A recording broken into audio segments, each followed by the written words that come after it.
One thing you come to learn when you play a lot of video games over the years is that more often than not, whatever happened behind the scenes gets reflected greatly into the quality of the final product. Games with troubled production will have clear problems shown, and games where the dev team couldn't make up their mind on what they wanted will also have that reflected on it. The opposite effect is also true. Some of the best games where all the wires cross in the right places reflect just how much the entire studio wanted to deliver a quality product, or rather, it shows just how much better organized the project was, sometimes at least. Where does Bendy and the Ink Machine stand in all of this? I'd say somewhere in the middle. Technically speaking, this is a game that doesn't need much presentation. It is one of those indie darlings that went viral thanks to having an insane amount of lore, catchy character designs, and of course providing countless of hours of content from YouTubers and streamers. But how much does the game truly stand on its own is what we are here to find out, starting with the basics. Bendy and the Ink Machine puts us on the inky shoes of Henry, a cartoonist and co-founder of Joey Drew Studios, returning to the old place after being invited to it by Joey Drew himself, telling Henry there is something he needs to see. Alright, Joey. I'm here. Let's see if we can find what you wanted me to see. Before he realizes it, however, he finds himself trapped inside the lower levels of the studio, and now he has to find a way out before the horrors looking inside the studio get in first. And that is, quite literally, scratching the surface. This game came out at a time when episodic gaming was still in its heyday, and while the core of the gameplay is still story-driven exploration, there is still a bit of variety in it that made me want to take a closer look.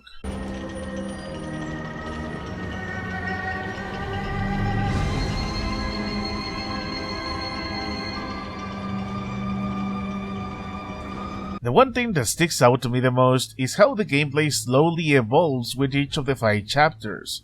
Behind the scenes, the dev team has admitted they were making up the game as they went, and you can see that with how the level design and the mechanics expand. Episode 1 starts you fairly simple, just a Slenderman-esque collectathon before the story truly kicks in. Episode 2 introduces you to smaller puzzles and the existence of enemies to remind you this is not a walking sim. Episode 3 beefs things up by introducing the Butcher Gang, and the whole chapter overall is being a varied fetch quest on the largest level in the game. Episode 4 is a small series of challenges in order to open the most important door, and finally, Chapter 5 is far more climactic, with more combat and a major stealth section before you make your way to wrap up the game. Now, I'm summarizing the game like this because I want to more or less dissect what works and what doesn't. So let me open this by saying this game has an amazing atmosphere. One important aspect of horror games is to have the feeling that the place is lived in, or at least used to be. The studio in all chapters has this eerie loneliness to it. Whenever you are not facing enemies or solving puzzles, you are exploring, and there is a bit of liminality to it. Wow, I don't remember any of this.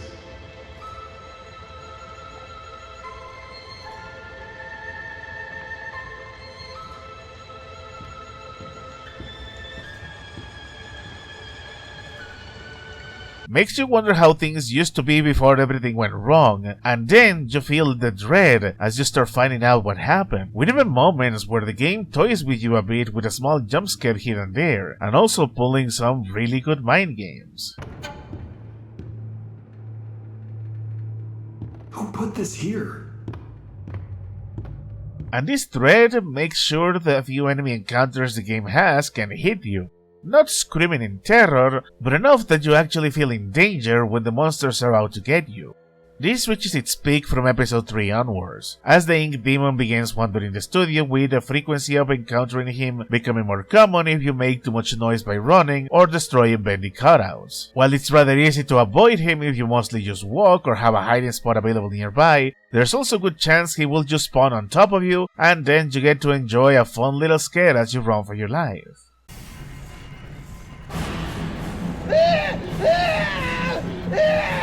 The good thing is, you're not 100% helpless. As early as episode 2, you can start defending yourself against enemies, and while the combat is janky, and I mean fairly janky, it still feels good to have a fighting chance, and I think the devs realized this small combat mechanic alone couldn't carry the game, Because in later episodes, you have actual stealth segments where you can distract enemies with noise. And there's even one major segment where you go through a complex set of offices, avoiding the Butcher Gang as you grab something important to make your way to the next part of the game.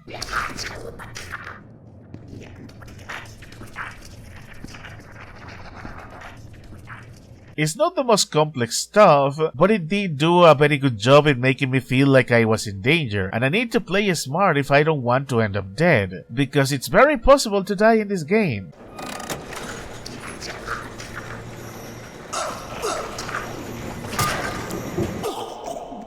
Now, before I say more fun things, I think it is best to get some negatives out of the way.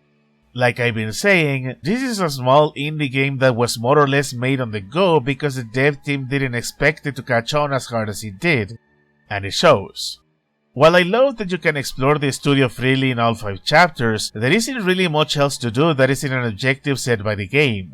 Take episode 3 as an example. Once you are sent on your long fetch quest, you are free to explore the building as you see fit. But you're not going to be able to do things like activating puzzles or grabbing early collectibles unless the game is explicitly asking you to do so.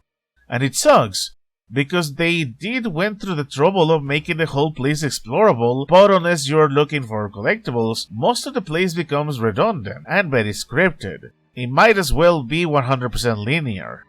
Then there is the problem with the story. The lore of this game is fantastic. It helped build its popularity, and they even went out of their way to make actual animated shorts to tie in with the story. It's too bad the story being told within the game itself leaves you with more questions than answers. Things are fine with the first 2 episodes. They are establishing the studio and the threats you are facing. Episode 3 is honestly not too different from, say, Fort Frolic from BioShock, being a prisoner to one of the deranged survivors of the studio.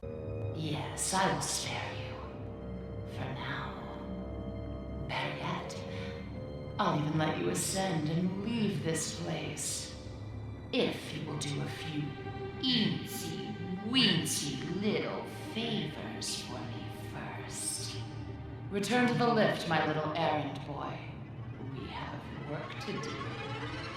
But then, episode 4 feels like a detour, and episode 5 feels like a rather rushed finale. I do agree with YouTubers that say games should leave you wanting more, but also should leave you satisfied with what you experience. I enjoyed this game a lot, but I can't help but feel like wanting more, because what the game gave me just wasn't enough. And that's because, like I said, the premise of this game is really good. The reason the titular ink machine exists is because Joe and Drew wanted the characters from his cartoons to exist in the real world.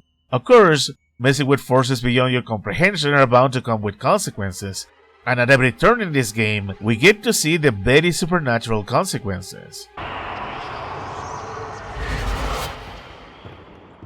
The deeper you go into the studio, the more you realize you are not alone, and the more you realize the workers in this place have been trapped in more than one way, and it has warped them both physically and mentally.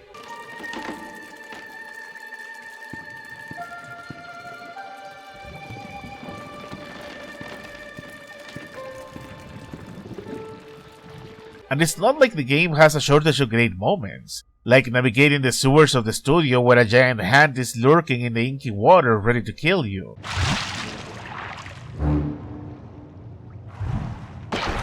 Or you and other survivors fighting a horde of ink creatures that sounds great in concept, but maybe you shouldn't have run for so long, especially with how janky the melee combat is.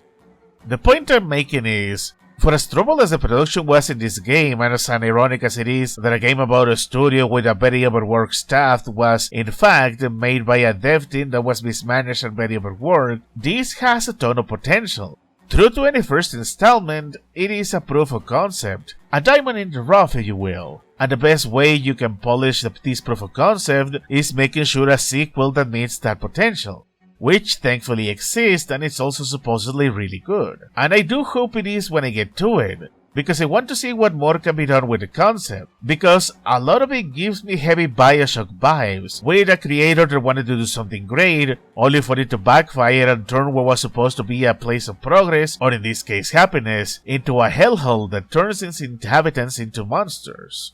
And then I will finally be freed from this prison, this inky, dark abyss I call a body. Despite everything, I love this game. It's a fun little flawed adventure. I would recommend it, but I feel the gameplay will turn a number of people off. Partly because it's janky, and also because it does feel like it could be a lot better. I guess if I tell you to play it, it will be for the sake of looking at how the dev team had their humble beginnings, before finally stepping up and showing what they can truly do with the sequel. Who knows, they may even knock it out of the park. Maybe the third game, which I hear is going to be a more direct sequel to the events of this game, will truly reach the potential that was presented here. Because you know this game did good things in spite of the jank and the backstage turmoil when I actually went out of my way to get all of the achievements, get soaked in the game world, and even did a second playthrough on New Game Plus so I could look for all the hidden easter eggs you can only look at if you use a special item you get in Chapter 5. This is why I don't mind playing janky games, or games that will be dismissed for being too story-driven. There's a special charm in certain games that make an honest effort to do something, but just fail in enough places that endears you to play and enjoy them all the way through. It lets you see the potential in them, and if things go well, you can see them evolve with a sequel. I know it's basically playing Russian roulette, but if it means I get to play experiences I wouldn't usually get on the AAA market, then that is a risk I am more than happy to make.